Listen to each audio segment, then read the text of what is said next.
Good evening and welcome to the Japan Earth Observer for August 7. This is a news roundup for the past week in the space, Earth observation, and geospatial industries in Japan. I'm Robert Cheatham and I run a research and strategy consulting firm called Apica Labs, and I also write the Japan Earth Observer newsletter. Tonight we're going to lead off with a delay of the H3 Flight 9 originally planned for this week. The H3 rocket is back flying again after a test flight earlier in July. JAXA held a pre-launch press briefing on Wednesday indicating that Typhoon 13's track will continue to affect Tanegashima Space Center launch conditions until at least August 10. Then today, JAXA announced they're now planning the launch for Monday the 10th between 4 and 5:30 a.m. Japan Standard Time. So that'll be mid to late afternoon in North America. Rocket Lab launched successfully a new SAR satellite for IQPS. The mission is called The Grain Goddess Provides because the IQPS names the satellites after ancient Japanese gods, and in this case, their name for the satellite is Mikura 1. The new satellite was launched to a 575-kilometer low Earth orbit at a mid-inclination of 42 degrees. This is the 8th QPS SAR satellite launched on a Rocket Lab Electron rocket. This launch had originally been planned for July 1st, but was aborted at the last minute for reasons that remain unclear. The next QPS SAR satellite is called Susanoo 2. It will be QPS SAR 18 by IQPS's designations and is expected to launch by Rocket Lab again on an Electron in late August. Furuno announced that it had successfully tested receiving live Zona pulsar signals and having stable reception during a GPS spoofing test. That's where they attempt to block or fake GPS signals. GPS spoofing tests at the Fukushima robotic test field. The test used a commercial positioning and navigation antenna, but with modified firmware to support the Zona signals. Furuno, a Japanese company which makes high-precision GPS receivers, signed an MOU in February with Zona to do exactly this kind of technical validation of a low Earth orbit positioning and navigation signal. Low Earth orbit signals would enable operation independently of the standard GPS, Galileo, and QZSS signals that are in mid and geostationary orbits much higher up. Because a low Earth orbit positioning and navigation constellation would be far closer to the ground, the signal would be both stronger and could be made more difficult to spoof. Japan's QZSS is already more resilient and precise than the US GPS and European Galileo constellations, but in a near future with autonomous trucks and cars and other needs for precise precisioning, we'll need to have backups, and constellations of LEO positioning satellites could play a key role in this respect. Much of the rest of the news concerns the aftermath of the Kumamoto earthquake on July 28. Kumamoto is province, prefecture on the southern main island of Kyushu. Terra Lab and Sagri have both announced a collaboration around releasing building damage analysis. They combine Sentinel-1 SAR damage data, aerial imagery captured by planes and drones, and an AI building damage classification workflow. They've delivered those results in a series of observations to the government and emergency services for validation. They've been running this workflow that uses satellite-based SAR for broad screening, aerial imagery at 7 centimeters for building level detail, and AI automated damage estimation set of software tools, and then delivering all of the results to the authorities. They've done this several times since the July 28 earthquake, delivering improved data on each round, covering roads, bridges, and river damage. Another Kumamoto-related announcement, Dynamic Map Platform, the makers of data for vehicles and personal use, has a 3D Maps Pocket software tool, and they're providing access to Kumamoto recovery teams. This includes both a pre-earthquake high-precision 3D point clouds that were captured in the area, as well as Google photorealistic 3D tiles. And this kind of baseline mapping is pretty helpful for recovery planning.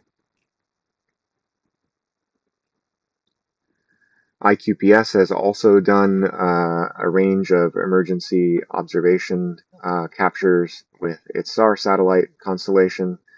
It had done 15 of them in the immediate hours and days following the earthquake, and they've been working alongside Sky Perfect JSAT and Nippon Koei on doing the analysis to cover infrastructure damage assessment, landslide deposits, and damage to railway assets.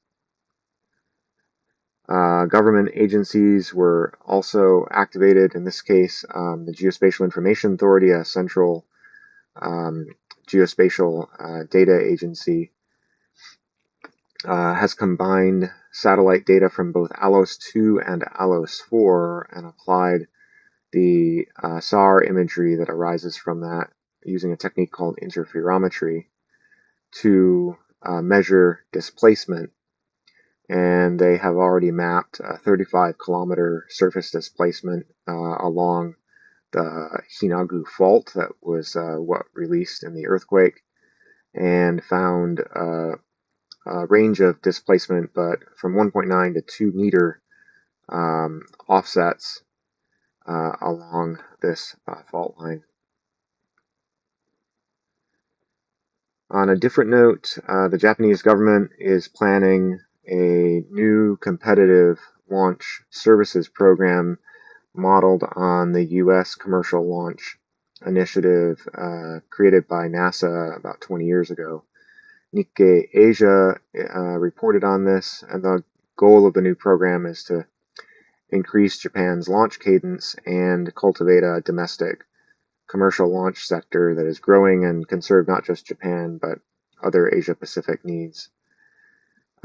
Details on budget, timeline, and so on are not yet been released, but Japan's growth strategy for the space industry focuses on 3 areas. 1, rockets and launch sites, so that's the topic of this new program.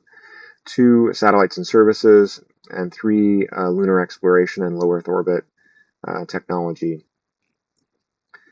Across those 3 focus areas, the government plans to invest through combining both public and private funds 14.3 trillion yen, that's $91 billion by fiscal 2040. So that's about a 15-year timeline, but that's still a lot of money. But it's possible that a new initiative like this could be too little too late. Tough to say yet. Japan already has a few startups building rockets and other launch technology. I'm sure they would like more capital. But Europe, India, Korea, and other countries are all aiming at similar goals, the ability to have autonomous sovereign launch capacity. The US launched 192 rockets in 2025, and China launched 91, while Japan only launched 3. That said, Japan is a great place to launch from. It's got oceans on either side, which make it easier to design safe flight paths, and it has good sites both in the south, closer to the equator, and in the far north. Those 2 positions are important because they make it possible to launch to particular orbits more efficiently. But NASA started its commercial space launch program 20 years ago, and while 20 years has passed, SpaceX, Vulcan, and Blue Origin have all made it to orbit, but only SpaceX does it regularly, and a lot of other startups have come and gone already or are still struggling to launch. Japan has some of its own rocket startups at fairly advanced stages. Some have already made attempts and failed. But Europe has 12 in its commercial launch program, and the UK has another 3. Japan's going to have to work pretty hard to catch up. But if it can pull it off, there is tremendous demand across Asia, Pacific, Oceania for launch services that don't involve the US and China. We'll have to see what details emerge on the specifics of this initiative. On the science front, researchers at Kyoto University have developed a new method for reconstructing atmospheric density mapping in low Earth orbit around the 480-kilometer altitude level. They did this in a pretty creative way by combining tiny variations in energy loss due to satellites moving through the atmosphere. This kind of micro data on satellites is known as ephemeris, micro data about the orbits. These researchers used around 1,200 Starlink satellites, ephemeris from 1,200 Starlink satellites. The new technique combines orbital mechanics, upper atmospheric science, as well as AI assisted data processing. This could potentially be applied to enhance the techniques we have for predicting the orbits of both debris and active satellites and improving on collision avoidance.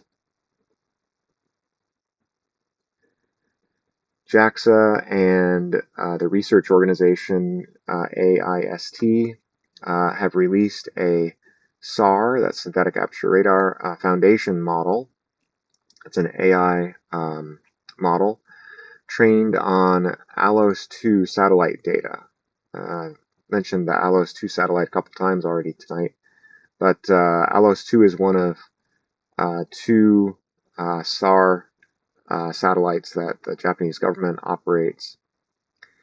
So they've used this satellite data from ALOS 2 plus land use land cover classifier that's been fine-tuned on a set of data labels that JAXA developed for land use and land cover. So they've released all of this, including the source code for training. The model weights are released on Hugging Face, and the source code is on GitHub. This is the first public ALOS 2 foundation model, and will be directly usable to do transfer learning in the Earth observation and SAR community. That wraps things up for this week's Japan Earth Observer News Roundup. If you are enjoying this, please like and subscribe, and you can also get regular news roundups and in-depth stories like this through the Japan Earth Observer newsletter at japanearthobserver.com. Thanks for your interest. I look forward to sharing more with you next week.